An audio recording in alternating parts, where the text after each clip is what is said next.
पूर्णमदः पूर्णमिदं पूर्णात् पूर्णमुदच्यते पूर्णस्य पूर्णमादाय पूर्णमेवावशिष्यते। ओम शांति शांति शांतिः। ओम गुरुर्ब्रह्मा गुरुर्विष्णुर्गुरुर्देवो महेश्वरः गुरु साक्षात् परं ब्रह्म तस्मै श्री गुरवे नमः।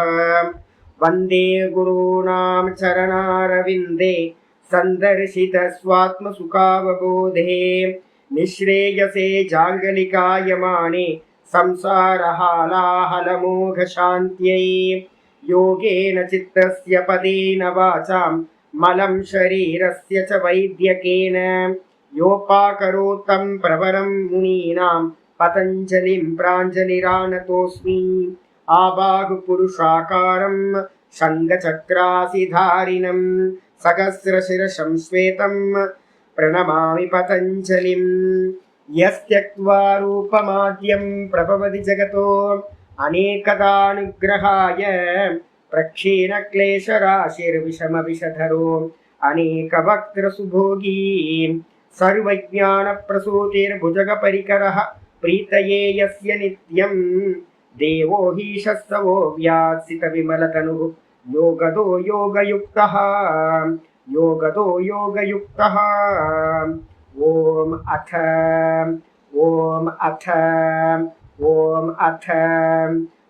யோகானுசாசனம். நம்ம பார்த்துக்கிட்டு இருக்கிறது யோக சூத்திரத்தில் 4வது பாதம் கைவல்ய பாதம் வியாச பாஷ்யம் பார்த்துக்கிட்டு இருக்கோம். இதில் நேற்று நம்ம என்ன வந்திருக்கோம் அப்படின்னு கேட்டிங்கன்னா 30வது ஸ்லோகம் பார்த்து முடிச்சிருக்கோமா? இல்லை, 29வது சூத்திரம் பார்த்து முடிச்சிருக்கோம். பிரசங்கியானே அப்பி அகுசீதஸ்ய சர்வதா விவேக்கியாத்தேர் தர்மமேக சமாதிஹி. நிர்விகல்ப சமாதிக்கு இன்னொரு பேர் பார்த்தீங்கன்னா தர்மமேக சமாதி அப்படின்னு பேர். இன்னொரு பேர் இருக்கு நிர்பீஜ சமாதி அப்படின்னு பேர். தர்மமேக சமாதி நிர்விகல்ப சமாதின்னு என்ன அர்த்தம்? எந்த ஒரு விகல்பங்களும் இல்லாதது. விகல்பம்னா என்ன அர்த்தம்? நாம ரூப குணங்களுக்கு பேர் விகல்பம்னு பேர். நாமம் ரூபம் குணம். தியானம் சம்பவிக்கிறது பார்த்தீங்கன்னா எதில் சவிகல்ப சமாதிகள்லாம் எதில் சம்பவிக்கும் அப்படின்னா ஏதோ ஒரு ஈஸ்வரனோட நாமத்தில் இல்லை ஈஸ்வரனோட ரூபத்தில் ஈஸ்வரனோட கல்யாண குணங்கள்ல இதில் எந்த விஷயத்தை நீங்கள் ஆப்ஜெக்டாக கொண்டு போய் அதோட சமாதி பண்ணினீங்கன்னா என்ன ஆகும்? உங்களுக்கு நடக்கிறதெல்லாம் சவிகல்ப சமாதின்னு பேர். சவிகல்ப சமாதியில் எது வரைக்கும் இருக்கு? சாஸ்மிதா சமாபத்தி வரைக்கும் 6 சமாதிகள் சவிகல்பம் ஆயிடுது. நடுவில் இருக்கிற பரம்பிரசங்கியானம் அது சமாதின்னு சொல்ல மாட்டோம், விவேக கியாத்தி. அதான் பிரசங்கியானம்னு பேர். அதை தாண்டி போகிறது தான் பார்த்தீங்கன்னா அப்போ என்ன அர்த்தம் எடுத்துக்கணும்னா சவிகல்பத்துக்கும் நிர்விகல்பத்துக்கும் நடுவில் இருக்கிறது தான் பார்த்தீங்கன்னா பரம்பிரசங்கியானம் சொல்றது. இதுதான் ஜங்ஷன் ரெண்டுத்துக்கும். புத்தி தத்துவம் வரைக்கும் நடக்கிறது எல்லாம் பார்த்தீங்கன்னா சவிகல்பம். புத்தி தத்துவம் வரைக்கும் நடக்கிறது எல்லாம் சவிகல்பம். அவ்யாக்கிருதத்தில் நடக்கிறது என்னன்னு கேட்டிங்கன்னா பரம்பிரசங்கியானம். அப்புறம் அவ்யாக்கிருதத்தை தாண்டி போகிறது எதுவோ அதுக்கு பேர் பார்த்தீங்கன்னா நிர்விகல்பம்னு பேர். துரியம் தான் நிர்விகல்பம், சுத்த ஆத்ம தத்துவம். அப்போ பார்த்தீங்கன்னா பிரசங்கியானத்தில் பார்த்தீங்கன்னா ஒருத்தருக்கு வைராக்கியம் வரும். பிரசங்கியானம்ன்றது வேற எதுவும் இல்லை. நம்ம தூங்கி போகிறோம், அந்த இடத்துல சமாதி பண்ணுறவன் தூங்காமல் இருந்து அவன் என்ன பண்ணுவான்? அந்த தூக்கத்தில் இருக்கிற அவ்வியக்தத்தை பார்ப்பான். இது வேற நான் வேற. அப்போ தூக்கத்தில் இருக்கிற அவ்வியக்தமாக இருக்கிற அந்த சித்தம் எப்படி இருக்கும்? எந்த ஒரு தாட்டும் இல்லாமல் இருக்கும். அதுதான் காரண சரீரம் அப்படின்னு பேர். அதுக்கு பேர். அந்த காரண சரீரத்திலையும் கூட பார்த்தீங்கன்னா இவன் பார்க்க பார்க்க பார்க்க ஒரு சுகம் கிடைக்கும். நம்ம டெய்லி தூக்கத்தில் தான் பண்ணுறோம். எனக்கு ஒன்றும் தெரியலன்னு எப்போ சொல்கிறோம்? நம்ம பார்க்குறோம், நமக்கு ஒரு அறிவு இருக்குது. ஆனால் நம்ம என்ன பண்ணிட்டோம்? அந்த ஒன்றும் தெரியலன்றதுல ஆப்ஜெக்ட் பண்ணாமல் நம்ம என்ன பண்ணிட்டோம்? அதோட மெர்ஜ் ஆகிட்டோம். காரண சரீரமாக இருக்கிற அவ்வியக்தத்தோடு நம்ம ஒன்றானதுனால நம்ம தூங்கி போயிடுறோம். அதே பார்த்தீங்கன்னா சமாதி அபியாசத்தில் இருக்கிறவன் என்ன பண்ணுவான்? புத்தி தத்துவத்தை தாண்டி போகும்போது நம்ம தூங்கி போயிடுறோம். ஆனால் இவன் யோகி என்ன பண்ணுவான்? அந்த புத்தி தத்துவத்தை தாண்டும் போது ரொம்ப அவேர்னஸாக இருப்பான். ரொம்ப அவேர்னஸாக இருந்து என்ன பண்ணுவான்? அதனால தான் பார்த்தீங்கன்னா நான் சொல்லியிருக்கேன், கட்டோபனிஷத்தில் ஒரு மந்திரம் இருக்கு, சுரஸ்யதாரா அப்படின்னு ஒரு வார்த்தை பார்த்தீங்கன்னா மந்திரம் சொல்லுது. கத்தி முனைப்பாதை அப்படின்னு வந்து பார்த்தீங்கன்னா இந்த யோகத்தை சமாதி அபியாசத்தை கத்தி முனைப்பாதை அப்படின்னு சொல்கிறோம். ஒரு பக்கம் விழுந்தோம் அப்படின்னா விக்ஷேபம். இப்போ நம்ம எல்லாம் வந்து விக்ஷேபத்தில் போயிடுறோம். சரி, நான் கொஞ்சம் இன்னும் கான்சென்ட்ரேட் பண்ணுறேன் அப்படின்னு கான்சென்ட்ரேட் பண்ணீங்கன்னா உங்களோட புத்தி தத்துவத்தை நீங்கள் கிராஸ் பண்ணும்போது என்ன பண்ணுவீங்க? தூக்கத்துக்கு போயிடுவீங்க, லயத்துக்கு போயிடுவீங்க. அப்போ லயம் விக்ஷேபம். ஒரு கத்தியோட முனை வந்து பார்த்தீங்கன்னா எவ்வளோ ஷார்ப்பாக இருக்கோ அது மாதிரி ஒரு பக்கம் விழுந்தீங்கன்னா விக்ஷேபம், ஒரு பக்கம் விழுந்தீங்கன்னா லயம். அந்த லயத்துக்குள்ளாரையும் போகாம விக்ஷேபத்தையும் அடையாம வெறும் தான்ல நிக்கணும் அப்படின்னா அதான் வந்து பார்த்தீங்கன்னா இவ்வளோ ப்ராக்டிஸ். சவிகல்ப சமாதிகள் எல்லாம் இவ்வளோ ப்ராக்டிஸ் பண்ணி இதுல வந்து அவ்வளோ அவேர்னஸா விரக்தனா இருந்துக்கிட்டு நல்லா வந்து பார்த்தீங்கன்னா தூக்க புத்தி தத்துவத்தை தாண்டணும்னு அந்த இடத்துல எந்த வஸ்துக்களும் இல்லாம எந்த ஒரு எண்ணங்களும் இல்லாம புத்தி இருக்கும். அந்த புத்தியை ஆப்ஜெக்ட் பண்றது இது நான் இல்லை. அதான் பரம்பிரசஞ்ஞானம். அதுவும் நான் இல்லை அப்படின்னு பார்த்து அதுல வந்து அகுசீதஸ்ய எவனுக்கு வந்து பார்த்தீங்கன்னா அதிலும் கூட வைராக்கியம் வருதோ, அப்ப வைராக்கியம் வரும்போது என்ன ஆகுறான்? அந்த பார்க்கிறத வந்து பார்த்தீங்கன்னா விட்டுறணும். பார்க்கிறத விட்டதுக்கு பிறகு வந்து பார்த்தீங்கன்னா இவனுக்கு டிஸ்கனெக்ட் ஆயிடுது. மொத்த சம்சாரத்துக்கு காரணமா இருக்கிற இந்த புத்தி தத்துவம் சித்தமானது வந்து பார்த்தீங்கன்னா டிஸ்கனெக்ட் ஆகுது. அப்போ ததா வந்து அந்த சமயத்தில் வந்து தானா இவன் எஸ்டாப்ளிஷ் ஆகிறான். பரவைராக்கியம். இந்த பரவைராக்கியத்து மூலமா மெதுவா மேலே ஏறுவான், கீழே இறங்குவான். இது நடந்து ஒரு டைம்ல என்ன ஆயிடும்? 100% வந்து பார்த்தீங்கன்னா தானா ஆகும்போது சர்வதா விவேக கியாதே. 100% வந்து பார்த்தீங்கன்னா சர்வத்தானா எல்லா இதுலேயும் முறையிலையும் செப்பரேட் ஆயிடுறான். 100% வந்து பார்த்தீங்கன்னா செப்பரேட் ஆகிறான். ஆனதுக்கு பிறகு வந்து பார்த்தீங்கன்னா இவனுக்கும் இந்த சித்தத்துக்கும் எந்த தொடர்பும் இல்லாமல் போகுது. அதனால அந்த சமயத்துல வந்து பார்த்தீங்கன்னா ததா திரஷ்டுகு சுரூபே அவஸ்தானம் யோக சித்தவிருத்தி நிரோதா. அப்ப யோகம்ன்றது சித்தவிருத்தி நிரோதம். கடைசி தாட் எது அப்படின்னு கேட்டீங்கன்னா நான் வேற இது வேறன்னு சொல்ற அந்த அந்நியதாக்கியாதி தான் சரம விற்த்தின்னு பேர். அதுக்கு பேர் என்ன விற்பி? சரம விற்பி. அப்படின்னா சரமம்னா கடைசி விற்த்தின்னு பேர். கடைசி தேகத்துக்கு பேரு சரம தேகம்னு பேர். ஒரு ரமணர் மாதிரி இருக்கிறவங்களுக்கு, சதாசிவ பிரம்மேந்திரர் மாதிரி இருக்கிறவங்களுக்கு கடைசி தேகம் உண்டாகுது. மெதுவா அபியாசம் பண்ணி ஒரு தேகத்தை அடையிறாங்க, கடைசி தேகம். அந்த கடைசி தேகத்தை எடுக்கும் போது அவங்களுக்கு இந்த சமாதி கிடைக்குது. அந்த சமாதியில கடைசி தாட் எது அப்படின்னா இந்த உலகத்திலேயே கடைசி தாட் எது அப்படின்னா இது வேற நான் வேறன்னு சொல்லக்கூடிய அந்த தாட்டு தான். கடைசி வைராக்கியம் எது அப்படின்னு கேட்டீங்கன்னா பரவைராக்கியம் தான் கடைசி வைராக்கியம். இந்த வைராக்கியத்தை அடைஞ்சோன பரிபூரணமா யோக சித்த விருத்தி நிரோத. எல்லா விற்த்திகளும் வந்து பார்த்தீங்கன்னா சித்தத்தில் இருக்கிற எல்லா விற்த்திகளும் நிரோதமாச்சு. அந்த நிரோதமானதுக்கு பிறகு ததா திரஷ்டுகு சுரூபே அவஸ்தானம். அப்பொழுது அவன் பார்ப்பவனிடத்திலேயே வந்து பார்த்தீங்கன்னா எஸ்டாப்ளிஷ் ஆகிறான். ஸ்வரூப அவஸ்தானம்னு பேரு, சொஸ்வரூப அவஸ்தானம்னு பேரு. இதெல்லாம் வந்து பார்த்தீங்கன்னா வேதாந்தத்திலையும் சொல்லப்படுறது. அப்போ இந்த நிலைக்கு என்ன பேரு அப்படின்னு கேட்டீங்கன்னா நிர்விகல்ப சமாதி பவதி. நிர்விகல்ப சமாதி சம்பவிக்குது. அதுதான் இந்த இடத்துல என்ன பண்ணியிருக்கோம் அப்படின்னா தர்மமேக சமாதி அப்படின்னு இதுக்கு பேர் வச்சிருக்கோம். இது நடந்த பிறகு என்ன சுவாமி ஆகும் அப்படின்னு கேட்டீங்கன்னா இது அப்படியே பகவத்கீதையில வந்து பார்த்தீங்கன்னா அந்த அளவுக்கு கிளியரா வந்து பார்த்தீங்கன்னா சொல்லியிருக்கு. 6:20 வந்து பார்த்தீங்கன்னா சொல்லப்பட்டிருக்கு. 6:20 எத்திர உபரமதே சித்தம் நிருத்தம் யோக சேவையா எத்திர சைவாத்மனாத்மானம் பஷ்யன் ஆத்மனி துஷ்யதி அப்படின்னு ஒரு ஸ்லோகம் இருக்கு. அதுக்கு முந்தின ஸ்லோகமும் வந்து பார்த்தீங்கன்னா அதே தான். யதா தீபோ நிவாதஸ்தோ நேங்கத்தே சோபமா ஸ்மிருதா யோகினோ யத சித்தஸ்ய யுஞ்சதே யோகமாத்மனக அப்படின்னு ஒரு 18, 19, 20 3 ஸ்லோகங்கள் எடுத்துங்க. 6வது சாப்டர்ல 18, 19, 20. 20 வந்து ஸ்பஷ்டமா சொல்லும். என்னன்னு கேட்டீங்கன்னா எத்தனை உபரமத்தே சித்தம் நிருத்தம் அப்படின்னு. இந்த இப்போ எது வரைக்கும் நடக்குது அப்படின்னா 6 சமாதிகள் நடக்கிறது எல்லாம் வந்து பார்த்தீங்கன்னா ஏகாகிர சித்தத்தில் நடக்கும். ஏகாகிர சித்தத்தில் 6 சமாதிகள் நடக்குது. அதுக்கப்புறம் அதை தாண்டும் போது வந்து நிரோத பூமின்ற சித்தத்தோட 5வது பூமிக்கு பேரு நிரோத பூமி. மூடம், க்ஷிப்தம், விக்ஷிப்தம், ஏகாகிரம், நிருத்தம். இந்த ஏகாகிரத்துல தான் சவிதர்க்கம், நிர்விதர்க்கம், சவிச்சாரம், நிர்விச்சாரம், சானந்தம், சாஸ்மிதான்ற 6 சவிகல்ப சமாதிகள். அதை தாண்டி போகும்போது என்ன ஆகுதுன்னு கேட்டீங்கன்னா ஏகாகிர சித்தத்துக்கும் நிரோத சித்தத்துக்கும் நடுவில் இருக்கிற ஜங்ஷன் பாயிண்ட் எது அப்படின்னா பரம்பிரசங்கியானம். 98% சத்துவகுணம். அந்த இடத்துல இருந்து இவன் பரம வைராக்கியத்தை அடையும் போது பரவைராக்கியத்தை என்ன ஆகுறான், நிரோத பூமிக்கு போறான். அந்த நிரோத பூமியை தான் யோக இதுல கீதால 20வது ஸ்லோகத்துல 6:20 சொல்லுது, எத்திர உபரமத்தே சித்தம், எந்த சமயத்துல உபரமத்தே சித்தம்னா சித்தமானது 100% விருத்திகள் இல்லாம ஷட் டவுன் ஆகுதோ, 100% நிரோதம் ஆகுதோ, அதுக்கு என்ன பூமிக்கு பேரு, நிருத்த பூமி அப்படின்னு பேரு. நிருத்தம் யோக சேவையா. எதனால நீங்க அதை அடைஞ்சிங்க அப்படின்னு கேட்டீங்கன்னா யோகத்தோட அனுஷ்டானத்தினால இதை அடைஞ்சிங்க. முக்கியமா யோகத்தோட அனுஷ்டானம்னா என்னது, பிரசங்கியான தியானம்ன்ற அனுஷ்டானம். அந்த பிரசங்கியான தியானத்தினால இதை அடைஞ்சான். அந்த சமயத்துல அவன் எதை பார்ப்பான் அப்படின்னு கேட்டினா எத்திர ச ஏவ ஆத்மனா ஆத்மானம், அவன் தன்னையே தன்னிடத்தில் பார்க்கிறான். அவன் இதுவரைக்கும் என்ன பண்ணா, ஆப்ஜெக்டை பார்த்துக்கிட்டு இருந்தான். அப்ப ஆப்ஜெக்ட் நின்று போய் பார்த்தீங்கன்னா தன்னையே தன்னிடத்தில் பார்க்கின்றான். பஷ்யன் ஆத்மனி துஷ்யதி, அப்ப அவனுக்கு என்ன ஆகுதுன்னா தன்னிடத்திலேயே மிகுந்த ஆனந்தத்தை அடைகின்றான் அப்படின்னு பார்த்தீங்கன்னா ஸ்லோகம் முடியுது. இந்த ஸ்லோகத்தோட பார்த்தீங்கன்னா இந்த சூத்திரத்தை நிவர்த்தி பண்ணிக்கிறோம். சரி, இதனால என்ன சுவாமி நடக்கும் அப்படின்னு கேட்டீங்கன்னா 30வது சூத்திரம் இன்னைக்கு பாட்டம் ஆரம்பிக்குது.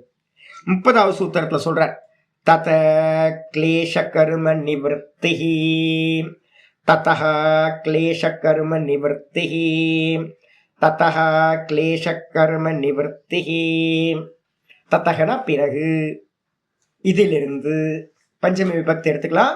அதிலிருந்து, அதிலிருந்து எதிலிருந்து, இந்த தர்மமேக சமாதியை அடைந்ததிலிருந்து, நிர்விகல்ப சமாதியில இருந்து என்ன நடக்குது அப்படின்னா கிளேஷ கர்ம நிவர்த்தி.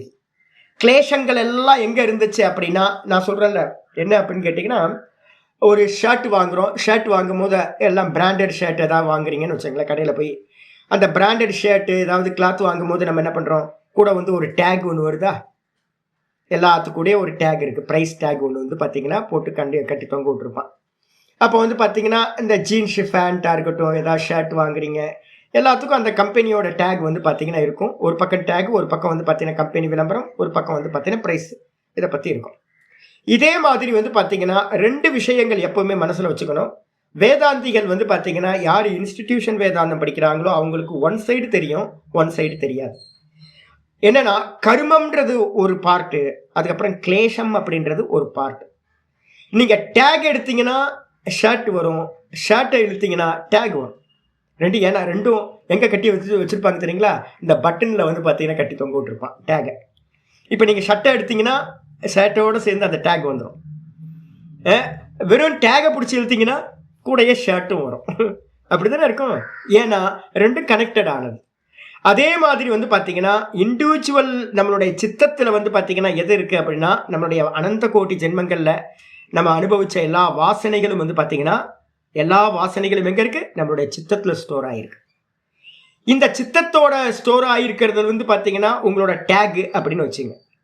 இந்த டேக் எதோட கனெக்ட் ஆகிருக்கிறது அப்படின்னு கேட்டிங்கன்னா பரமஹம்சானந்தான்ற டேக்கு. பரமஹம்சானந்தான்றது சூக்ஷ்ம தேகத்துக்கு ஏதாவது பேர் இருக்கா? சூக்ஷ்ம தேகத்துக்கு பேர் இல்லை, ஒரு ஜீவன்.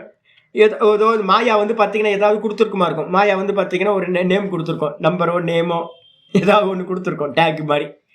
அப்போ இந்த டேகுக்கு என்ன கர்மம்ன்றது பார்த்தீங்கன்னா வெளியில் இருக்கும். எந்த கர்மம் எங்கே இருக்கும் அப்படின்னா மாயா தத்துவத்தில் பிரகிருதியில் பார்த்தீங்கன்னா ஸ்டோர் ஆகிருக்கும்.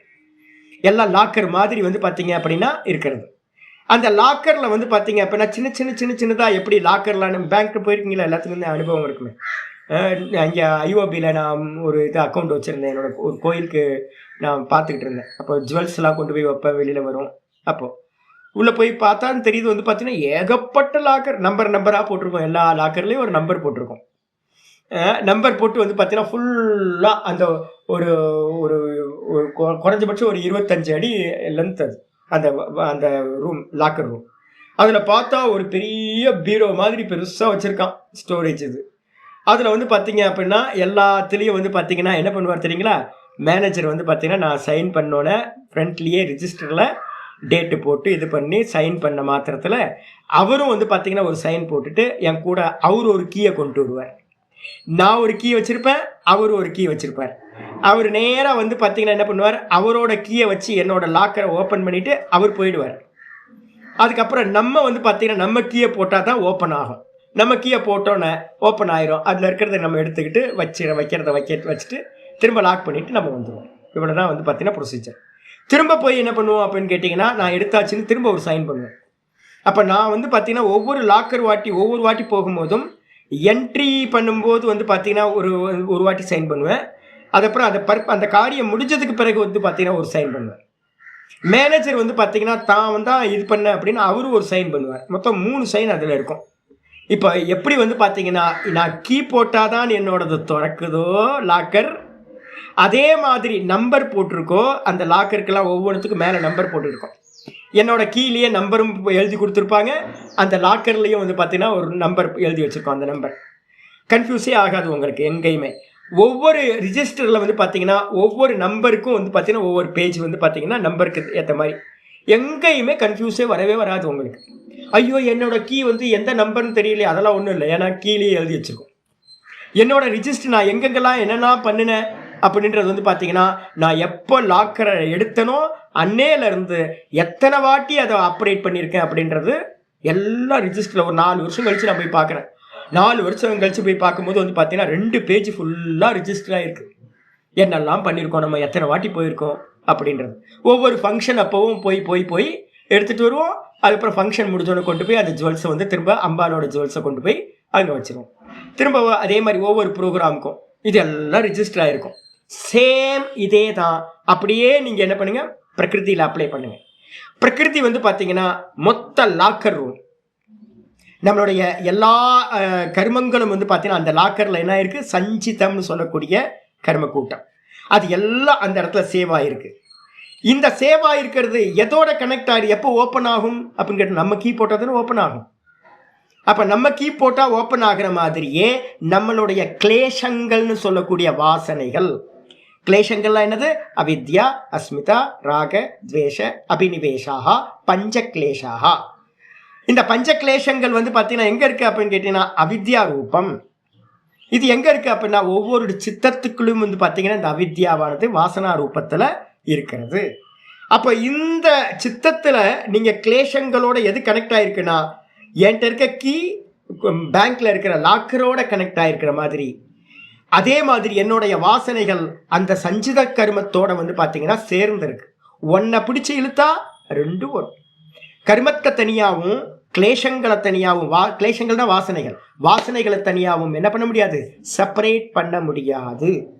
2மே வந்து பார்த்தீங்கன்னா ஒரே விஷயம்தான். அதனால என்ன ஆகுதுன்னு கேட்டிங்கன்னா, எப்போ நீங்கள் வந்து பார்த்தீங்கன்னா சித்தத்தோட டிஸ்கனெக்ட் ஆகுறீங்களோ, சித்தத்தோட நான் எப்போ டிஸ்கனெக்ட் ஆனேன் அப்படின்னா, நான் வந்து ட்ரஸ்டியாக இருந்தேன் ஒரு இதில், ஒரு அம்மாவோட ஆசிரமத்தில். அந்த அம்மாவுக்கு ஏஜ் ஆகிடுச்சு ரொம்ப. வரலட்சுமி அம்மானு ஒரு அம்மா இருந்தாங்க, அவங்க இப்போவும் இருக்காங்க. அந்த அம்மாவுக்கு வந்து பார்த்திங்கன்னா பிளட் கேன்சர் வந்து பார்த்திங்கன்னா வந்துருச்சு அப்படின்னு என்னை வந்து என்ன பண்ணாங்க, நானும் இன்னொருத்தர் என்னோடய சிஷ்யர் இருந்தோம். சாமி நீங்கள் ட்ரஸ்டி ஆகணும், அர்ஜென்ட்டாக ட்ரஸ்டி ஆகணும். நான் சொன்னேன், அம்மா என் பேர்லாம் எதுவும் வேணாம் அப்படின்னோன்னு என் சிஷ்யர் சொன்னார், சாமி அவங்க கொஞ்சம் ஹெல்ப் பண்ணுவோம், நம்ம ஆக வேணாம், இருந்தாலும் வந்து பார்த்தீங்கன்னா அவங்க போனதுக்கு பிறகு இது வந்து வேறு யாரும் தப்பான கைக்கு எதுவும் கிடச்சிடக்கூடாது, அதனால ட்ரஸ்டியாகவும் அதுக்கப்புறம் நீங்கள் வேறு யாராவது எழுதி வச்சுருங்க, இப்போதைக்கு வேறு யாரும் எழுதலை, இல்லை நீங்கள் வாங்க அப்படின்னு. நான் உள்ளே வந்துட்டேன். உள்ளே வந்ததுக்கு பார்த்தா அந்த அம்மா நல்லா தெம்பாகி நல்லா ஃப்ரெஷ்ஷாகி வந்துட்டாங்க. ஹாஸ்பிட்டல்லாம் போய் சாக போகிற நிலையில் இருந்தவங்க என்ன ஆகிட்டாங்க, நல்லா வந்துட்டாங்க.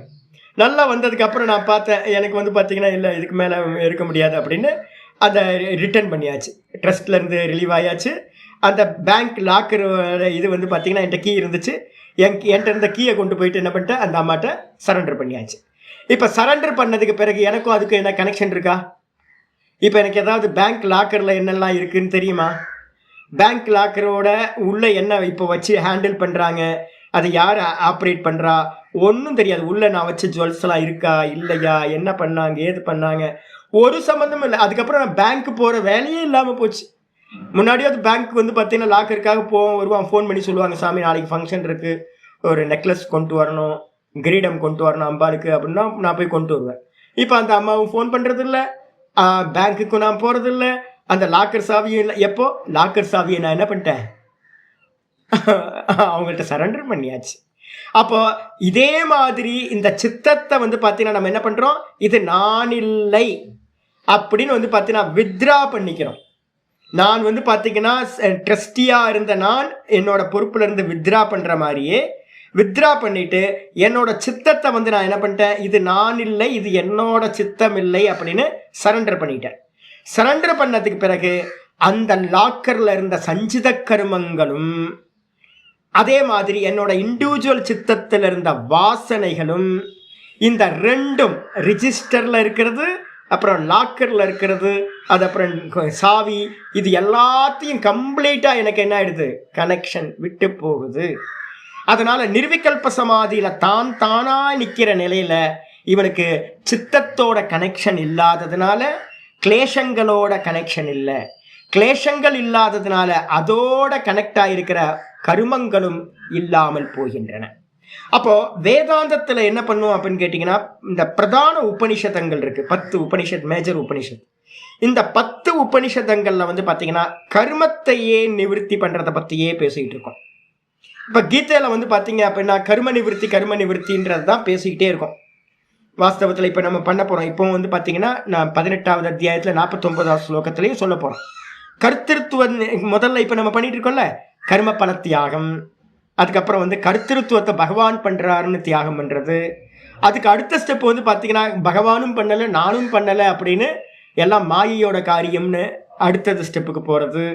எல்லாம் சுபாவஸ்து பிரவர்த்ததே அப்படின்னு 5:14 சொன்ன மாதிரி எல்லாம் சுபாவமா இயங்குது.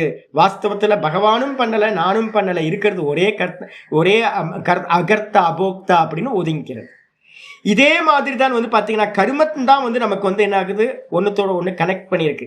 இந்த கர்மம் வந்து பாத்தீங்கன்னா 100% இல்லாம போகுது. அப்ப கர்மமும் வேதாந்தம் ஃபுல்லா கர்மம் கர்மம் கர்மம் கர்மம் கர்ம நிவர்த்தியை பத்தி பேசும்.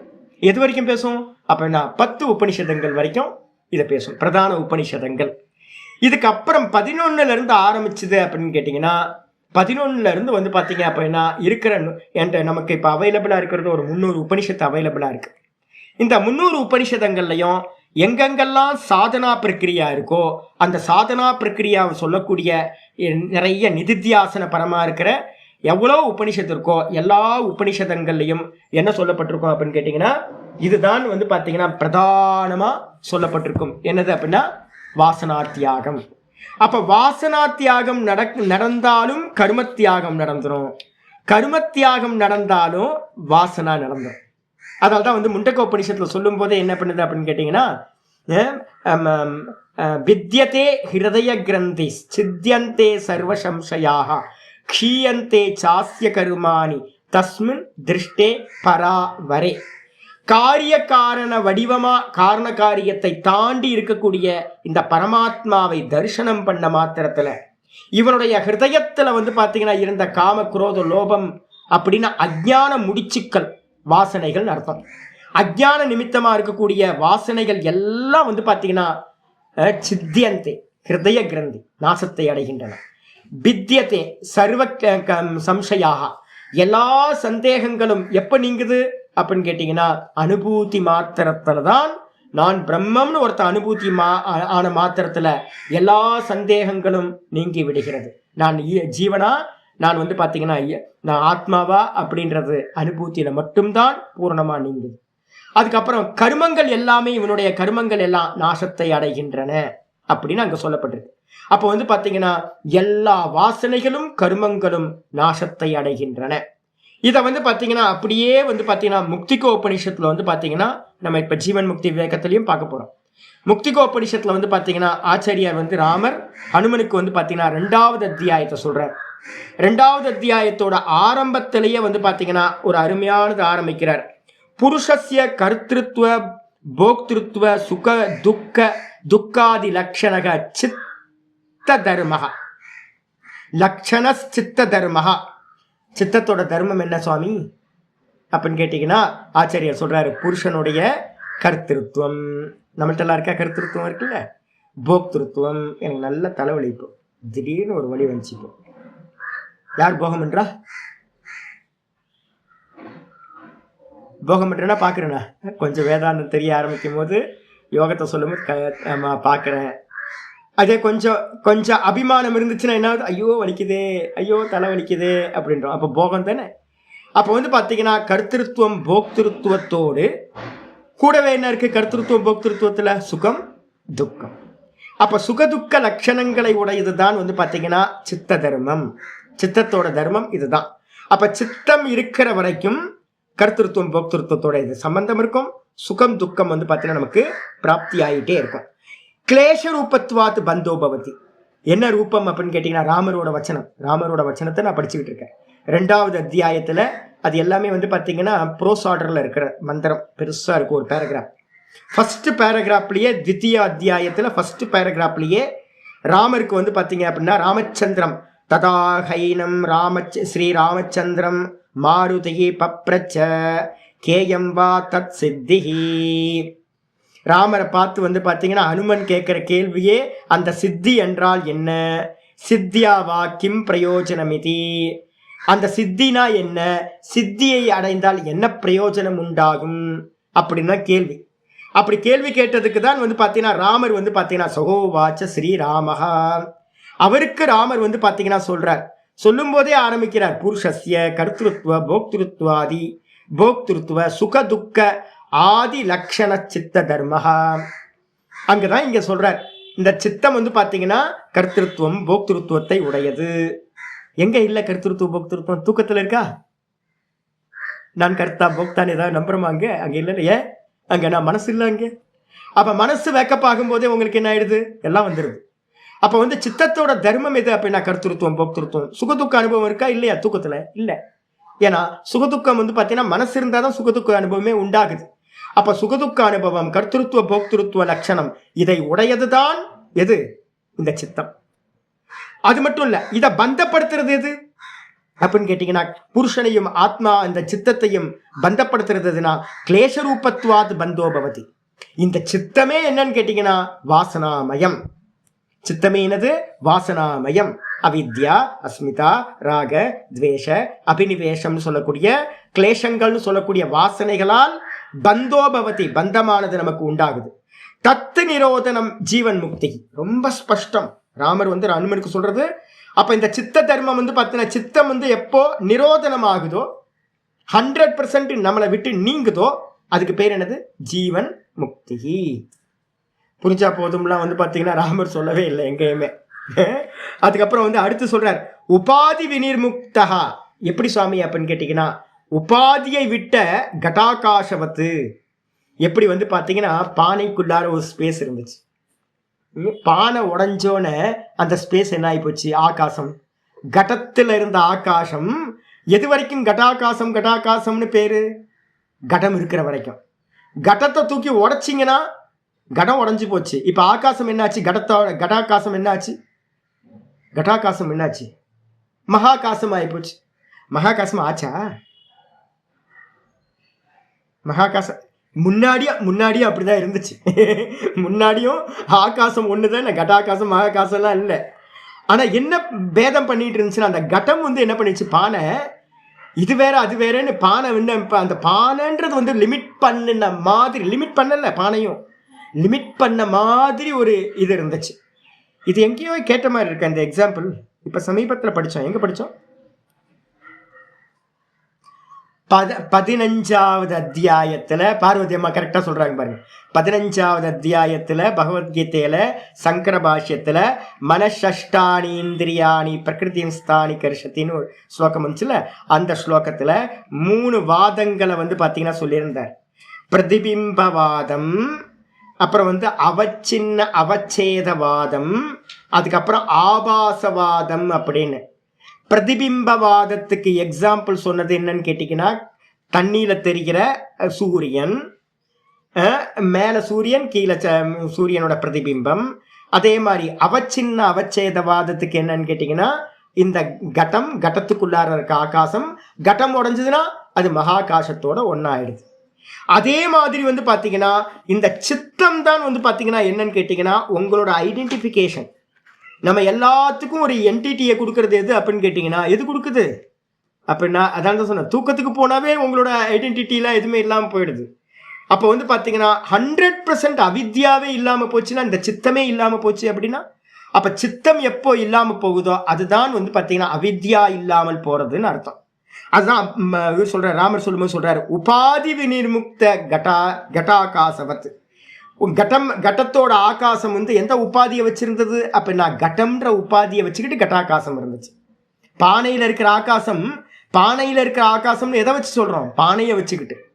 பானை உடைஞ்சா அந்த பேதம் இல்லாம போறது எப்படியோ அதே மாதிரி இவனும் இந்த சித்தம் இருக்கிற வரைக்கும் வந்து பாத்தீங்கன்னா நான் ஆத்மா இல்லை, நான் கர்த்தா போக்தா அப்படின்னு இவன் சம்சாரின்னு நினைச்சுக்கிட்டு இருந்தான். எப்ப இந்த சித்தத்தோட டிஸ்கனெக்ட் ஆகுதோ உபாதி இதாயிடுது, நாசமாயிடுது. உபாதி நாசமான மாத்திரத்துல என்ன ஆகிறான் இவன் அப்படின்னு கேட்டீங்கன்னா பிராரப்த க்ஷயாத் விதேக முக்தி. பிராரப்த க்ஷயம் ஆகுது. அப்போ உங்களுக்கு பிராரப்தத்தை யாரு கொடுக்குறா? உங்களுடைய பிராரப்தத்தை யாருக்கு கொடுக்குறா? சித்தம்.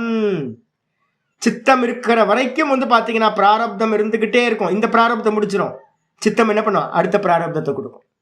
அடுத்த பிராரப்தம் முடிச்சிடும், அதுக்கு அடுத்த பிராரப்தத்தை கொடுக்கும். ஏன்னா கிளேஷ கர்மம் வந்து பாத்தீங்கன்னா இருந்துகிட்டே இருக்கா.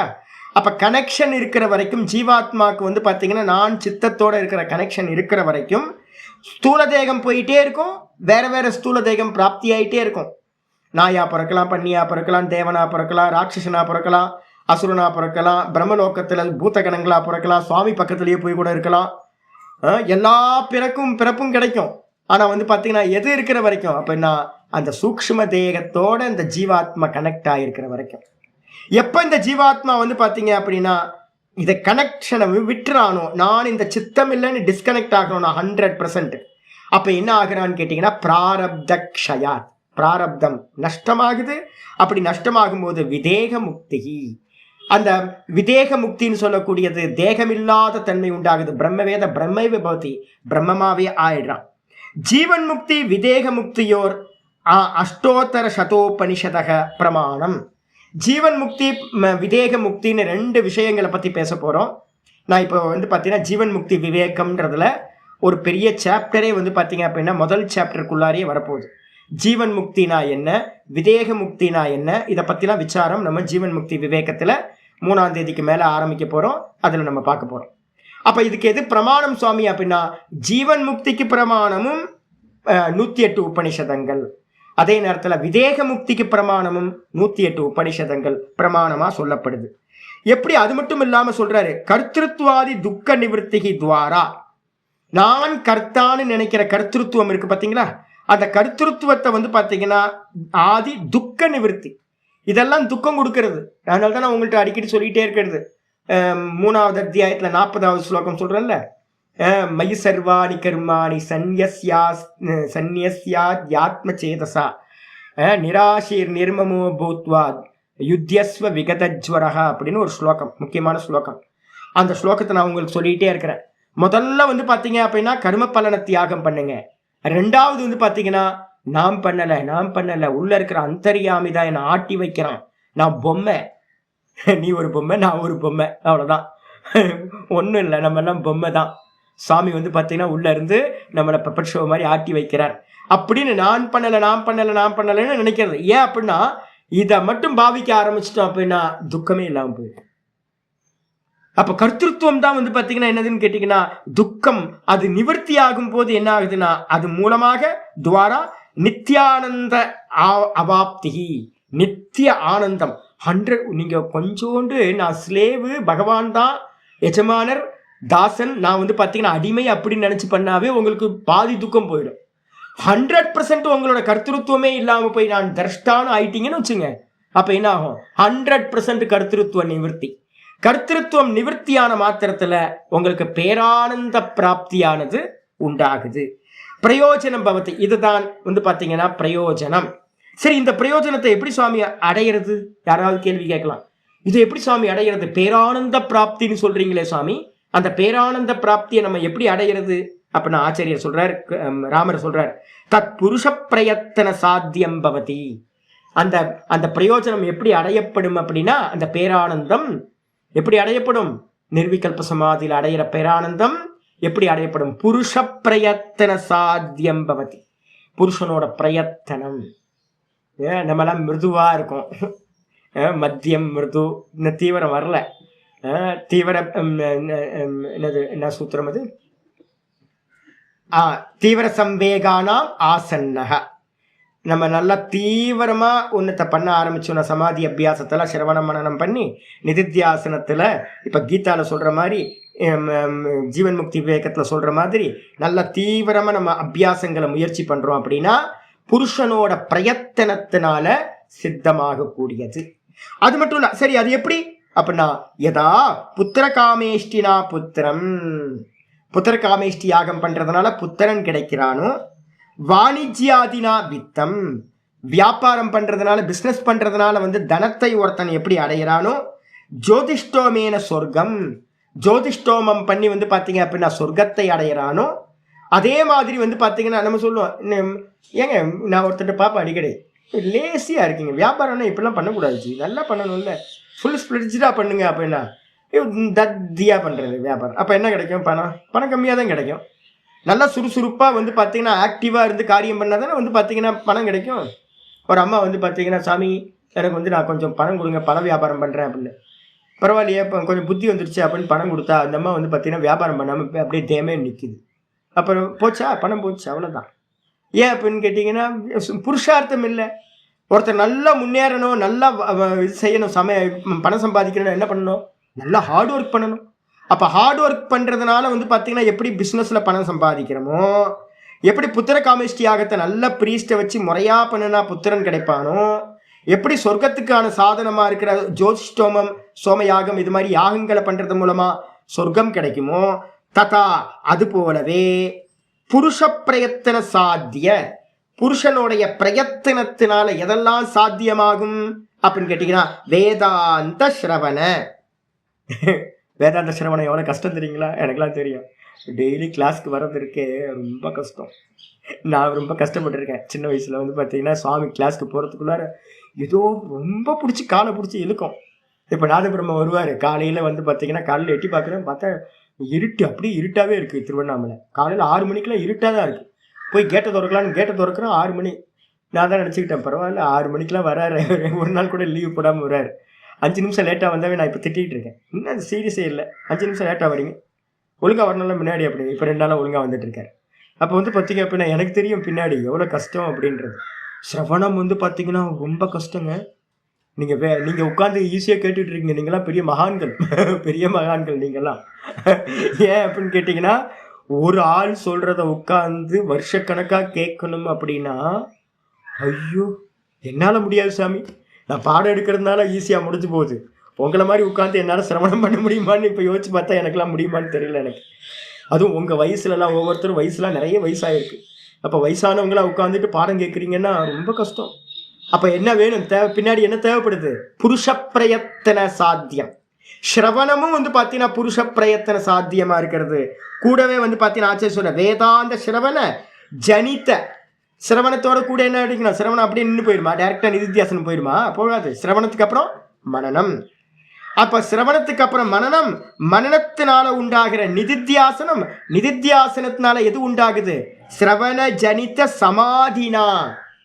சிரவணத்துல மனனத்துல நிதித்தியாசனத்துல இருந்து உண்டாகிற சமாதியிலிருந்து ஜீவன் முக்தியாதி லாபோ பவதி, ஜீவன் முக்தின்னு சொல்லக்கூடிய லாபமானது கிடைக்கின்றது. ஐயோ ஜீவன் முக்தியா? இதோட நிப்பாட்டிப்பாங்க. ஜீவன் முக்தி அப்படின்னு வேதாந்தம் படிக்கிற இன்ஸ்டிடியூஷன்லாம் ஆச்சரியர் அதுக்கப்புறம் கண்டினியூ பண்றார். எப்படி அந்த ஜீவன் முக்தி கிடைக்கும்? அந்த லாபம் எப்படி எனக்கு உண்டாகும் அப்படின்னா சர்வ வாசனாக்ஷயா தல்லாபக. இதுக்காக தான் பார்த்தீங்கன்னா நான் சொல்ல ஆரம்பிச்சேன். அப்போ பார்த்தீங்கன்னா ஆச்சாரியர் என்ன பண்றாரு? கரெக்டா ராமர் சொல்றாரு, அந்த ஜீவன் முக்தி எப்ப சாமி உண்டாகும் அப்படின்னு கேட்டினா ஜீவன் முக்தின்றது சர்வ வாசனாக்ஷயா தல்லாபக. சர்வ வாசனைகளும் நாசத்தை அடைகின்ற நிலையில் அந்த ஜீவன் முக்தி அப்படின்றது உண்டாகிறது. அத்திரஸ்ச ஸ்லோகா அத்திர ஸ்லோகா பவந்தி அப்படின்னு பார்த்தீங்கன்னா அதுக்கு மேலே ஆரம்பிக்கிறார். அப்போ பார்த்தீங்கன்னா முதல் பேராகிராஃபில் 2வது அத்தியாயத்தில் முக்திகோ உபனிஷத்து, பேரே முக்திகோ உபனிஷத்து தான் பேர். முக்தியை பற்றி பேசக்கூடிய உபனிஷத்துல ராமர் அனுமனுக்கு சொல்லும் போது இதை தான் சொல்றார். அப்போ அதே தான் இங்கேயும் உண்டாகுது. எப்போ தான் தானா நிற்கிறோமோ, தான் தானா நிற்கும் போது சித்தத்தோட டிஸ்கனெக்ட் ஆகும் போது நிர்விகல்ப சமாதி, நிர்விகல்ப சமாதினால கிளேஷங்கள்னு சொல்லக்கூடிய சர்வ வாசனைகளும் கூடவே கருமங்களும் நிவர்த்தியை அடைகின்றன அப்படின்னு சூத்திரம் முடியுது. அப்ப எப்போ முடியும் வாசனைகளும் கருமங்களும் நாசமாகும் அப்படின்னா தர்மமேக சமாதி தான் சாதனம். தர்மமேக சமாதி கிடைக்கல அப்படின்னா, தான் தானா சொரூப அவஸ்தை அடையலை அப்படின்னா, நீங்க எவ்வளோ பெரிய பண்டிதரா வேணா இருந்துக்குங்க, எவ்வளோ பெரிய பெரிய இன்ஸ்டிடியூஷன் வேணா கிரியேட் பண்ணுங்க. அதனால தான் வந்து பார்த்தீங்கன்னா சின்மயானந்தா பார்த்து என்ன பண்ணிட்டாரு தெரியுங்களா உங்களுக்கு? இந்த மாயம்மா இருக்காங்கல்ல, மாயம்மா கேரளாவில் இருந்தாங்கல்ல, கன்னியாகுமரியில் மாயம்மான்னு ஒரு அம்மா இருந்தாங்க. ஆனந்தமயி அம்மா ஹரித்வார், ஆனந்தமயில மாயம்மா தான் சொல்லுவாங்க. அமிர்தானந்தமயி ஐயோ இப்ப இருக்கிறவங்க இல்ல, முன்னாடி இருந்தவங்க. சின்மயானந்த சுவாமி இருக்கும் போது மாயம்மா, அவங்கள்ட்ட வந்து சின்மயானந்த சுவாமி வந்து பாத்தீங்கன்னா போய் ஆசீர்வாதம் வாங்குறதுக்காக போயிருக்காரு. நமஸ்காரம் பண்ணியிருக்காரு. நமஸ்காரம் பண்ணோன்னே என்ன பண்ற அப்படின்னு கேட்டிருக்காங்க. இவங்க என்ன, அவங்க பேசல போல இருக்கு, இப்படி என்னன்னு கேட்டிருக்காங்க. கேட்டோன்னே என்ன பண்ற அப்படின்னு கேட்டோன்னே இவர் சொல்லியிருக்கார், லோக கல்யாணத்துக்காக காரியம் பண்ணிட்டு இருக்கேன் அப்படின்னு சின்மயானந்த சுவாமி சொல்லியிருக்காரு. உனக்கு யார் கல்யாணம் பண்ணுவா அப்படின்னு கேட்டிருக்கேன். அடுத்த வார்த்தை என்ன வார்த்தை பாருங்கன்னா, ஒரு வார்த்தை தான், ஐயோ அதுக்கான மீனிங் பாத்தீங்கன்னா என்ன மாதிரி. ஆமா, அப்போ வாசனை அவங்கவுங்களுக்கு வாசனை இருக்குல்ல. அப்போ வந்து பாத்தீங்க அப்படின்னா வந்து உனக்கு யார் கல்யாணம் பண்ணுவா, ஊருக்கெல்லாம் கல்யாணம் பண்ண சொல்லி உனக்கு யார் கல்யாணம் பண்ணுவா, கல்யாணம்னா மங்களம்னு அர்த்தம், உனக்கு யார் மங்களம் பண்ணுவா. அப்ப நம்ம தான் நமக்கு வந்து பாத்தீங்கன்னா மங்களம் பண்ணிக்கணும். இந்த லோகம் வாஸ்தவத்துல இருக்கா அப்படின்னு கேட்டீங்கன்னா பூர்ணமதக பூர்ணமிதம் டெய்லி ஏன் சொல்றோம் தெரியுங்களா? இருக்கிறதெல்லாம் பூர்ணமா தான் இருக்கு. இங்க வந்து பாத்தீங்கன்னா ஒரு மண்ணாங்கட்டியும் பண்ண வேணாம். இதெல்லாம் என்னது, மயா ததமிதம் சர்வம் ஜெகத் அவ்யக்த மூர்த்தினா. கீதால சொல்லும் போதே வந்து பாத்தீங்க அப்படின்னா என்ன அற்புதமான ஸ்லோகம். 9:4 4ல 10 வரைக்கும் இருக்கிற ஸ்லோகங்களை திரும்ப திரும்ப நான் படிச்சுக்கணும்னு நான் உங்களுக்கு சொல்லிட்டே இருக்கேன். அந்த ஸ்லோகத்துல சொல்லும் போதே சொல்றாரு எப்படிப்பட்டது அப்படின்னு கேட்டீங்கன்னா, இந்த மொத்த ஜெகத்து மயா ததமிதம் சர்வம் ஜெகத் அவ்யக்த மூர்த்தினா. இந்த ஜெகத்து வந்து பாத்தீங்கன்னா அவ்யக்த மூர்த்தியா இருக்கிற என்னால் வியாபிக்கப்பட்டிருக்கு. மொத்த ஜெகத்தும் துணியில கிளாத்துல வந்து பாத்தீங்கன்னா பஞ்சு வியாபிச்சிருக்கிற மாதிரி மொத்த ஜெகத்து வியாபிச்சிருக்கு. மத்ஸ்தானி சர்வபூத்தானி நச்சாகம் தேசு அவஸ்திதா. மத்ஸ்தானி சர்வபூத்தானி, என்னிடத்தில் தான் எல்லா பூத்தங்களும் இருக்கின்றன. கான்சியஸ்னஸ்க்கு மேலதான் எல்லா ஜீவராசிகளும் வந்து பாத்தீங்கன்னா இருக்கின்றன. நச்சாகம் தேசு அவஸ்திதக, ஸ்கிரீன்ல தான் காட்சிகள் இருக்கின்றன, காட்சியில ஸ்கிரீன் இல்லை. எல்லா சினிமாவோட காட்சிகள் எல்லாம் ஸ்கிரீனுக்கு மேல இருக்கு. ஆனா வந்து பாத்தீங்கன்னா ஸ்கிரீன் காட்சிகள்ல இல்ல. நச்சமத்ஸ்தானி பூத்தானி, ஒருவேளை ஸ்கிரீன்ல காட்சிகள் இருக்கானா? இல்ல, பகவானுக்கு மேலையும் இந்த உலகம் எதுவுமே இல்லை. அப்ப தெரியுதே சாமி, எல்லாம் உலகம்லாம் இருக்கே, ஸ்கிரீன்ல காட்சிகள் இருக்க மாதிரி தானே தெரியுது. அப்படின்னா பஷ்யமே யோகம் ஐஸ்வரம் 5வது ஸ்லோகத்துல சொல்ற. இது எல்லாம் என்ன அப்படின்னு கேட்டீங்கன்னா வெறும் ஆபாசம், வெறும் ஆபாசிக்குது. அப்ப வந்து இந்த ஜெகத் இருக்கா அப்படின்னா எப்படி சொப்பனம் எனக்கு மேல சொப்பனம் ஆபாசிச்சதோ அதே மாதிரி இந்த ஜாகிரதமும் வந்து பாத்தீங்கன்னா நானுக்கு மேல ஆபாசிக்கிறது. அப்ப மங்களம் ஏதாவது பண்ணலாமா அப்படின்னா ஆபாசத்துக்கு ஏதாவது மங்களம் பண்ணலாமா? சினிமால வந்து பாத்தீங்கன்னா இருக்க கேரக்டருக்கு ஏதாவது போய் மங்களம் பண்ணலாமா? மங்களம் பாடிட்டு வருவோமா? சொப்பனத்துல ஒரு 4 கேரக்டர் அமங்கலமா இருக்கு, மங்களம் போய் பாடிட்டு வருவோமா? நம்ம மங்களம் ஏதாவது போய் ஹோமத்தையும் ஒரு பூஜையும் ஏதாவது பண்ணிட்டு வருவோமா? அப்படின்னு சொன்னா எவ்வளவு மோசமா இருக்கும். கேரக்டரே போய் தெரியுது சாமி. சினிமால இருக்க கேரக்டர் போய், சொப்பனத்துல இருக்கிற கேரக்டர் போய் மங்களம் பண்ற அப்படின்னு நம்ம சொன்னோம் அப்படின்னா எவ்வளவு அமங்கலமோ அதே மாதிரி தான் இந்த ஜெகத்து எப்படி இருக்கு, வாஸ்தவத்துல உண்டாகவே இல்லை. இந்த ஜெகத்து உண்டாகவே இல்லை. அப்ப என்னது, வெறும் தெரியும்.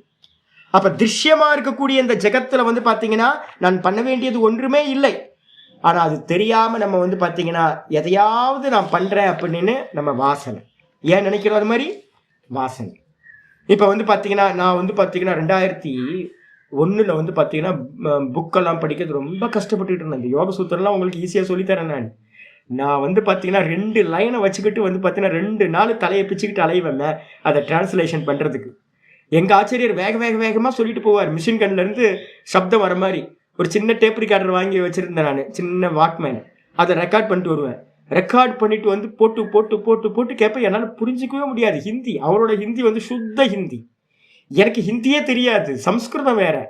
ஐயோ, அதான் அதனால தான் ஈஸ்வர கிருப்பான்னு நான் இவ்வளவு நேரம் ஈஸ்வரனை பத்தி பேசிக்கிட்டு இருக்கேன். அதான் அந்த ஆச்சரியத்துக்கு காரணம் யாருன்னா ஈஸ்வரன் தான் மேஜிக் பண்றது. அப்ப எனக்கு அதனால தான் நான் உங்கள்கிட்ட எல்லாம் சொல்லிட்டு இருக்கேன். நான்லாம் வந்து கடைசி பெஞ்ச் உங்க பக்கத்துல எல்லாம் உட்காரவே முடியாது. நான் ரொம்ப மக்கு ஸ்டூடெண்ட். உங்களுக்கு தெரியவே தெரியாது. என்னோட இன்னும் ஒரிஜினல் பார்ட் என்னன்னே தெரியாது உங்களுக்கு. என்ன மாதிரி மங்குனி வேற யாருமே இல்லை. எனக்கு ஒரு அறிவும் இல்லை, உண்மையிலேயே அறிவே இல்லை. அப்போ நான் வந்து பார்த்தீங்கன்னா கஷ்டப்பட்டு ஒன்றுமே தெரியாமல் இருப்பேன். அப்போ நான் என்ன நினச்சேன் தெரியுங்களா, இது எல்லாத்துக்கும் வந்து பார்த்தீங்கன்னா தமிழ்நாட்டில் இருக்கிறவங்க எல்லாத்துக்கும் போய் தமிழில் எழுதி வைக்கணும் இதை அப்படின்னு ஒரு சங்கல்பம். 6 புக் ஆயிடுச்சு, இன்னும் புக் ஒர்க் போயிட்டுருக்கு. இது எல்லாத்தையும் ஐயோ எல்லாத்துக்கும் சொல்லணுமே சங்கல்பம் பண்ணல. இப்போ பாடம் எடுத்துக்கிட்டு இருக்கேன். அப்போ வந்து பார்த்தீங்கன்னா நீங்கள் சங்கல்பம் என்ன பண்ணுறீங்களோ அது வாசனையாகி அது என்ன பண்ணும், காரியத்தை பண்ண வைக்கும். அப்போ வந்து பார்த்தீங்கன்னா அதனால தான் சர்வ சங்கல்ப பரித்தியாகி யோகாரூட ஸ்ததோச்சியத்தைன்னு கீதாவில் சொல்லும்போது எல்லா சங்கல்பங்களையும் நிவர்த்தி பண்ணணும். ஏன்னா சங்கல்பம்ன்றது என்னது, வாசனை. அப்போ வாசனா நிவர்த்தி பண்ணிட்டீங்க அப்படின்னா மங்களம் உண்டாயிரும். வாசனா நிவர்த்தி பண்ணலை அப்படின்னா திரும்ப சம்சாரத்தில் ஜென்மம் எடுத்துக்கிட்டு நல்லது கெட்டதுன்னு புண்ணியம் பாப்பம்னு எதையா பண்ணிக்கிட்டே இருக்க வேண்டியதுதான். அதனால வந்து பார்த்தீங்க அப்படின்னா நல்ல ஜீவன் முக்தி எப்போ உண்டாகும் அப்படின்னா சர்வ வாசனாக்ஷயம் எப்போ உண்டாகும் அப்படின்னு கேட்டீங்கன்னா தான்ல எப்போ நிக்கிறோமோ அப்போ சித்தத்தோட டிஸ்கனெக்ட் ஆகுது. சித்தத்தில் இருக்கக்கூடிய வாசனைகளோட உங்களுக்கு எந்த ஒரு சம்பந்தமும் இல்லாம போகுது. கர்மங்களோடையும் உங்களுக்கு சம்பந்தம் இல்லாம போகுது. அதுக்கு பேர் தான் நிவர்த்தி அப்படின்னு கிளேஷ கர்ம நிவர்த்தின்னு சொல்கின்றோம். பாஷ்யத்துக்கு வந்துருங்க. பாஷ்யத் சொல்றார், தல்லாபாத் அவித்யாதய கிளேஷாக. தல்லாபாத்னு அர்த்தம் முந்திர சூத்திரத்துல சொன்ன தர்மமேக சமாதியோட லாபத்திலிருந்து. தர்மமேக சமாதி இல்லை அப்படின்னா நிர்விகல்ப சமாதி. அந்த தர்மமேக சமாதின்னு சொல்லக்கூடிய நிர்விகல்ப சமாதி மூலமா உங்களுக்கு என்ன ஆகும்? அப்ப ஆச்சாரியர் வந்து பார்த்தீங்கன்னா சொல்றாரு, அந்த நிர்விகல்ப சமாதினால என்ன உண்டாகும் அப்படின்னு கேட்டீங்கன்னா வாஸ்தவத்தில் வந்து பார்த்தீங்கன்னா நிர்விகல்ப சமாதியில இருந்து அவித்யாதய. அவித்யா ஆதயகன என்ன அர்த்தம்? அவித்யா, அஸ்மிதா, ராக, துவேஷ, அபினிவேஷன் சொல்ல 5 கிளேஷங்களும் கிளேஷாக சமூலகாசம் கஷிதா பவந்தி. இந்த 5 கிளேஷங்கள்ல எது மூல காரணம்? அவித்யா க்ஷேத்திரம் உத்தரேஷா. சூத்திரம் அது என்ன? க்ஷேத்திரம் எது அப்படின்னு கேட்டீங்கன்னா அவித்யா தான் க்ஷேத்திரம். அவித்யால இருந்து தான் அகங்காரம், அஸ்மிதா, வெறுப்புன்ற ராகத்வேஷம், மரண பயம், அபினிவேஷம் இது எல்லாம் உண்டாச்சு. அப்போ வந்து பார்த்தீங்கன்னா மூலத்தோடு சேர்ந்து சமூல காசம், மூலத்தோடு சேர்ந்து கஷிதா பவந்தி, மலங்கள் எல்லாம் நாசத்தை அடைகின்றன அவித்யாவோடு மூல காரணத்தோடு சேர்ந்து. அதுக்கப்புறம் குஷல அகுஷலாச்ச கருமாஷயாக, கூடவே என்ன இருக்கு அப்படின்னு கேட்டீங்கன்னா வாசனைகள் நாசமாகும் போதே கூடவே கருமாசயம்னா கரும வாசனைகள் இருக்குல்ல. கர்ம வாசனைகள் எது? புண்ணியம் பாப்பம். அது மூலமா நமக்கு நிறைய உண்டாயிருச்சுல. அந்த புண்ணிய பாப்பம் எவ்வளவு இருக்கு? சஞ்சிதத்துல பேங்க் பேலன்ஸ் கோடிக்கணக்கா இருக்கு. அது எல்லாமும் கூட வந்து பார்த்தீங்கன்னா சமூலகாத்தம் ஹதாபவந்தி, மூலத்தோடு சேர்ந்து அவித்யாவோடு சேர்ந்து நாசத்தை அடைகின்றன. அப்ப கிளேஷ கரும நிவர்த்தவ், கிளேஷமும் கருமமும் ஒருத்தருக்கு இல்லாம போச்சு அப்படின்னா அவனுக்கு என்ன ஆகுது அப்படின்னா ஜீவனேவ வித்வான் விமுக்தோ பவதி. ஜீவிச்சுக்கிட்டு இருக்கும் போதே ஒருத்தர் என்ன பண்றார்? அந்த ஞானி புருஷன் என்ன ஆகிறான்? விமுக்தனாக, ஜீவன் முக்தனாக ஆகின்றான். அப்ப ஜீவிச்சுக்கிட்டு இருக்கும் போதே நன்றாக விடுபட்டவன் ஆகின்றான். எதுல இருந்து விடுதலை? இந்த சித்தத்திலிருந்து விடுதலை. இந்த சித்தம் தான் அவித்யா ரூபம். இதுதான் இதுவரைக்கும் நம்மளை வந்து சம்சாரியா வச்சிருந்தது. இந்த சித்தத்தோட டிஸ்கனெக்ட் ஆனதுக்கு பிறகு அவன் தானா சுதந்திரமா ஆகிவிடுகின்றான், லிபரேஷன் ஆயிடுறான். அவனை தான் நம்ம விமுக்தன், முக்தன் அப்படின்னு நம்ம சொல்றோம். முக்த புருஷனாக ஆகின்றான். கஸ்மாத், எந்த காரணத்தினால அப்படி ஆகிறான் அப்படின்னு கேட்டா யஸ்மாத் விபரியோ பவஸ்ய காரணம். அப்போ இதுக்கு விபரீதமா வந்து பாத்தீங்கன்னா எது காரணமா இருந்துச்சு? இந்த சம்சாரத்துக்கு எது காரணம்? பவசிய காரணம்னா சம்சாரசிய காரணம். இந்த சம்சாரத்துக்கு எது காரணம் அப்படின்னு கேட்டீங்கன்னா நம்ம ஏற்கனவே ஒன்று சொல்லிட்டு இருக்கோம் அமிர்த பிந்து உபனிஷத்துல, மனமேவ மனுஷ்யானாம் காரணம் பந்த மோக்ஷயோஹோ. பந்தாய விஷயாசக்தம் முக்தியை நிர்விஷயம் ஸ்மிருதம். அப்போ வந்து பார்த்தீங்கன்னா அமிர்த பிந்துல சொல்ற மாதிரி இந்த மனசுதான் வந்து பார்த்தீங்கன்னா சித்தம், இந்த சித்தம் தான் ப்ரொஜெக்டரா இருந்துக்கிட்டு சுகம் துக்கம் மோகம் எல்லாத்தையும் கொடுத்துக்கிட்டே இருக்கு. அப்போ வந்து பார்த்தீங்கன்னா யாருக்கெல்லாம் இந்த சித்தம் கனெக்ஷனோட இருக்கோ அவங்கெல்லாம் வந்து பார்த்தீங்கன்னா சம்சாரியா இருக்கிறத பார்க்குறோம். அப்போ இந்த ஜீவன் முக்தனுக்கு வந்து பார்த்தீங்கன்னா இந்த மனசோட இருக்கிற கனெக்ஷன் டிஸ்கனெக்ட் ஆகுது. அப்போ அதனால இவன் சுதந்திரமா ஆயிடுறான், இவன் ஜீவன் முக்தன் ஆகிறான். அதனால யஸ்மாத் விபரியோ பவசிய காரணம். எந்த காரணத்தினால அப்படின்னா விபரியம்னா ஜீவன் முக்தனுக்கு மாறா யாரெல்லாம் மனசோட சேர்ந்து இருக்காங்களோ அவங்கெல்லாம் சம்சாரியா இருக்கிறத பார்க்கணும். அப்போ இந்த ஜீவன் முக்தனுக்கு மனசோட கனெக்ஷன் இல்லை, அவன் தான் ஜீவன் முக்தன் அப்படின்னு பேர். நகி க்ஷீண விபரிய கஷ்டித்.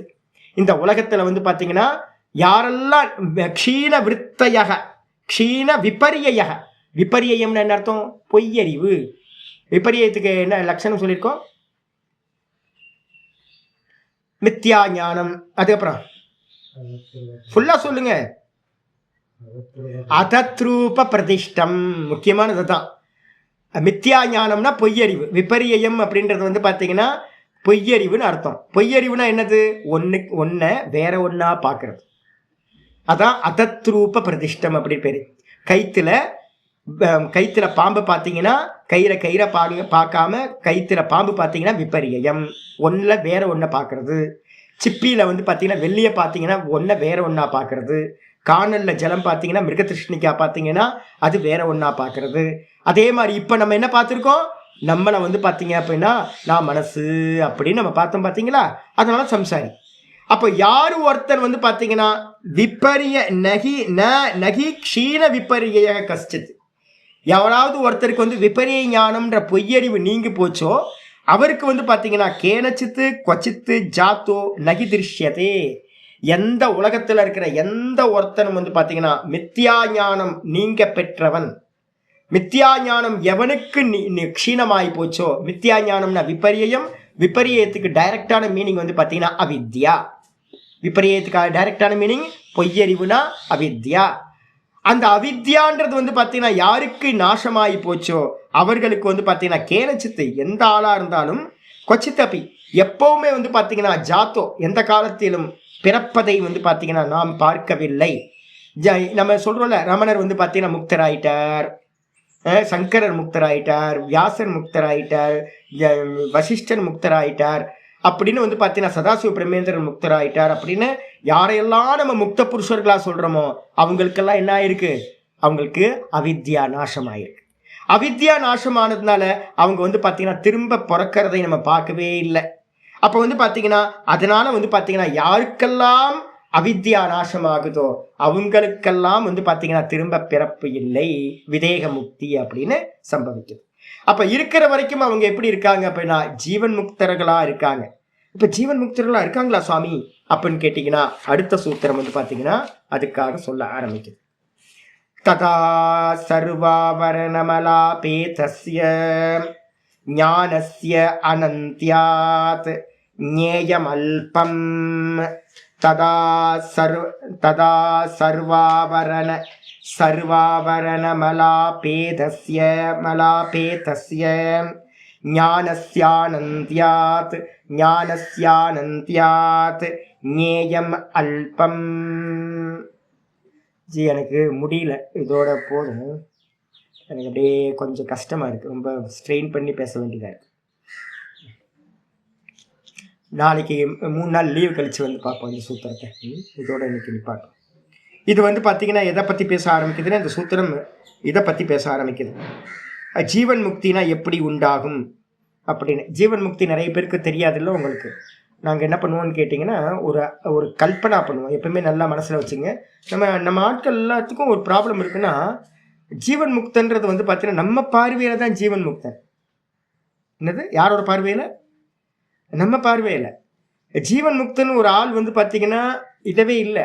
ஏன்னா மந்திரம் சொல்லுது பிரம்மவேத பிரம்மைவ பவதி. முண்டக்கோபனிஷத்துல ஒரு மந்திரம், முக்கியமான மந்திரம். எப்பொழுது நீங்க வந்து பிரம்மத்தை அறியறீங்களோ நீங்க பிரம்மமாவே ஆயிடுறீங்க. அப்போ சரீரம் இருக்குமே சுவாமி அப்படின்னு யாராவது கேட்டீங்க அப்படின்னா, இப்ப ரமணர் வந்து முக்தி அடைஞ்சிட்டார், சதாசிவ பிரம்மேந்திரன் முக்தி அடைஞ்சிட்டார். அதுக்கப்புறம் சரீரம் இருக்கே அப்படின்னா யாருக்கு தெரியுது சரீரம்? எனக்கு தானே தெரியுது, நமக்கு தானே தெரியுது. அவனோட பார்வையில வந்து பாத்தீங்கன்னா சரீரம் இருக்கா அப்படின்னு கேட்டீங்கன்னா அவனோட பார்வையில சரீரமே இல்லை. விவேக சூடாமணி நேத்தையே வந்து பாத்தீங்கன்னா விவேக சூடாமணியில வந்து நேத்தையே நான் வந்து உங்களுக்கு படிச்சு காட்டினேன்.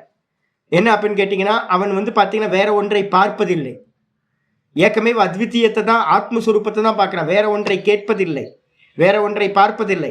அப்போ வந்து பார்த்தீங்கன்னா தத் பூமா பூமா வித்யாலே அதே தான் சொல்லியிருக்கு. எத்திர அந்நியத்திர பஷ்யத்தி அந்நியத்திர சுனோத்தி. இதெல்லாம் வந்து எப்போ ஒருத்தன் வந்து அந்நியம் வேற ஒன்றை பார்க்குறானோ வேற ஒன்றை கேட்குறானோ தத்திர பயம் பவதி, அங்கே தான் வந்து பயம் உண்டாகுது, அவன் சம்சாரி ஆயிடுறான். இப்போ நம்ம எல்லாம் வேற வேற பார்க்குறோம்ல. அப்போ முக்த புருஷனுக்கு வந்து பார்த்தீங்கன்னா அனுபூதிமானுக்கு வந்து பார்த்தீங்கன்னா ததா திரஷ்டுக்கு சுரூப்ப அவஸ்தானம் ஆயிட்டான். அந்த ததா திரஷ்டுக்கு சுரூப்ப அவஸ்தானம் ஆனவனுக்கு வந்து பார்த்தீங்க அப்படின்னா வேற எதுவுமே தெரியவே தெரியாது. ஏன் அப்படின்னா சித்தம் தான் எல்லாத்தையும் தெரியப்படுத்துறதுக்கு காரணமாக இருந்துச்சு. சித்தம் டிஸ்கனெக்ட் ஆயிடுச்சுன்னா உங்களுக்கு வேற ஏதாவது தெரியுமா? வேற எதுவுமே தெரியாது. நீங்க என்னவா இருப்பீங்க? வெறும் ஆத்மஸ்வரூபமா நீங்க இருப்பீங்க. ஆத்மாவை பார்க்க மாட்டீங்க, ஆத்மஸ்வரூபமா இருப்பீங்க நீங்க. அப்ப ஆத்மஸ்வரூபமா இருக்கிறதுக்கு பேர் தான் பிரம்மத்தை அறிந்தவன் பிரம்மமாகவே ஆகின்றான் அப்படின்னு சொல்லப்பட்டிருக்கு. அப்ப வந்து பாத்தீங்கன்னா ஜீவன் முக்தன் அப்படின்றதே வந்து பாத்தீங்கன்னா நாங்க எங்க ஆச்சரியர்கள் எல்லாமே சொல்லுவாங்க வியவஸ்தா ஸ்தாபனம் பண்றதுக்காக. வியவஸ்தா அப்படின்னா நம்ம எல்லாம் பார்க்குறோம் என்னன்னு கேட்டீங்கன்னா எல்லாத்துக்கும் சரீரம் இருக்கு, என்ன பண்றது அப்படின்னா பிராரப்த கர்மம் இருக்கிற வரைக்கும் சரீரம் இருக்கும். ஆத்மாக்கு பிராரப்தமா இல்ல சரீரத்துக்கு பிராரப்தமா? சரீரத்து தானே, பிராரப்தத்தினால தானே சரீரம் உண்டாச்சு. அப்ப அந்த சரீரம் எது வரைக்கும் இருக்கும்னா பிராரப்தம் முடிகிற வரைக்கும் வந்து பாத்தீங்கன்னா சரீரம் இருக்கும். அப்ப அந்த ஆளு அப்படின்னா உள்ள இருந்த ஆள் வந்து பாத்தீங்கன்னா அவன் கிளம்பிட்டான். நான் இல்லப்பா அப்படின்னு கை தூக்கிட்டு நான் டிரைவரே இல்லை, நான் ஓனரும் இல்லை டிரைவரும் இல்லைன்னு அவன் போயிட்டான். அப்போ அந்த கார் வந்து பார்த்தீங்கன்னா என்னவா இருக்குது அப்படின்னா எலன் மஸ்கோட ஆட்டோ கார் மாதிரி தான். ஆட்டோ டிரைவர் அது என்ன பண்ணுறாரு, யாரோ ஒரு ப்ரோக்ராம் பண்ணி வச்சுருக்காங்க, ப்ரோக்ராம் பண்ணபடி அந்த கார் போகுது வருது எல்லாம் பண்ணிகிட்டு இருக்கு. அப்போ வந்து பார்த்தீங்கன்னா உள்ளுக்குள்ளார ஆள் இல்லை. ஜீவன் முக்தனோட சரீரத்தில் அபிமானின்ற ஒரு ஜீவன் இல்லை. ஆனால் நமக்கு உள்ளே இருக்கிற ஆளை பார்க்குறோமா? நம்ம எப்படி பார்க்க முடியும்? உள்ளே இருக்கிற ஆத்மாவை எப்படி நீங்களும் நான் நம்மளே பார்க்க முடியல, அப்புறம் நம்ம எங்கே இன்னொரு சரீரத்தில் இருக்கிறத பார்க்குறது? நம்ம சரீரத்தில் இருக்கிற நம்மளே நமக்கு தெரிய மாட்டேங்குது. அப்போ இன்னொருத்தரோட சரீரத்தில் ஆள் இருக்கா ஆள் இல்லையான்னு நம்ம எப்படி பார்ப்போம்? அப்போ நம்ம பார்க்கறது வந்து பார்த்தீங்கன்னா சரீரத்தை பார்க்குறோம். சரீரம் யாரோட கையில் இருக்குது? பிரகிருதியோட கையில் இருக்குது. 3 குணங்கள். அந்த பிரகிருதி என்ன பண்ணுது அப்படின்னா இந்த 3 குணங்களை வச்சுக்கிட்டு அந்த சரீரத்தை வந்து பார்த்தீங்கன்னா பிராரப்தம் முடிகிற வரைக்கும் அந்த சரீரத்தை இயங்க வைக்குது. பிரகிருதியை கிரியமானானி குணை கருமானி சர்வசா. அப்போ சரீரமாட்டுக்கு வந்து பார்த்தீங்கன்னா பிராரப்தம் முடிகிற வரைக்கும் இருந்துக்கிட்டே இருக்கும், காரியம் பண்ணிக்கிட்டே இருக்கும்.